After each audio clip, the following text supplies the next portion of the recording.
নতুন রেসিপি, সেটা হয়েছে ফুলকপির ডাঁটা।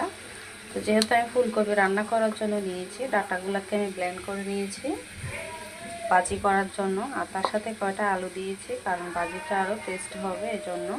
আর এখানে সব ধরনের মশলা সব কিছু আছে, এগুলো দিয়ে আজকে আমি ভাজি করব। কেমন হয় অবশ্যই কমেন্ট করে জানাবেন।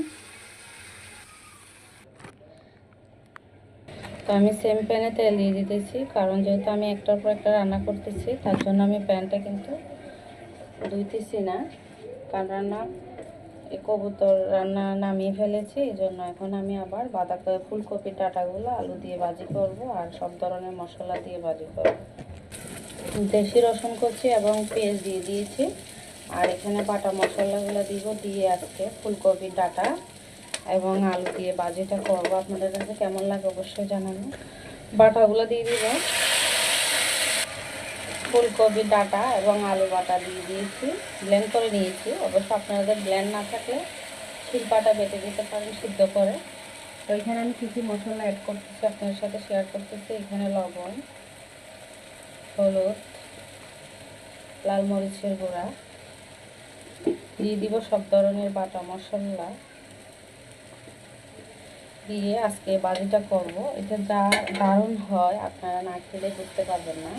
আর সচরাচর আমরা সবসময় ফেলে দেই ফুলকপির ডাঁটা অথবা বাঁধাকপির ডাঁটা, আমরা রাখি না, ফেলে দেই।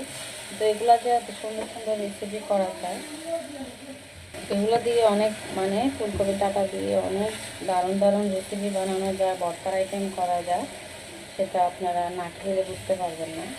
তো আমার আজকের এই ভর্তাটা এক হিসাবে ভর্তা বলতে পারবেন, আরেক হিসাবে ভাজিও বলতে পারবেন, কিন্তু এটা অনেক দারুণ হবে।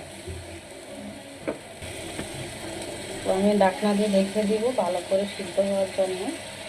আর নামানোর আগে একটু হালকা লবণটা ছাড়বো। সচরাচর আমার লবণ ছাড়তে হয় না, মাশাআল্লাহ আল্লাহ রাহমাতে আমার সব কিছু পারফেক্টলিভাবে হয়। কম একটা আমি তরকারি চাকি, কিন্তু আমার তরকারি কিন্তু পারফেক্টলি হয়। তো এই পর্যায়ে আমি এখন ঢাকনা দিয়ে রেখেছি। হয়ে গেছে আমার ভর্তা, বাঁধাকপির ডাঁটার ভর্তাটা কেমন হয়েছে অবশ্যই জানাবো।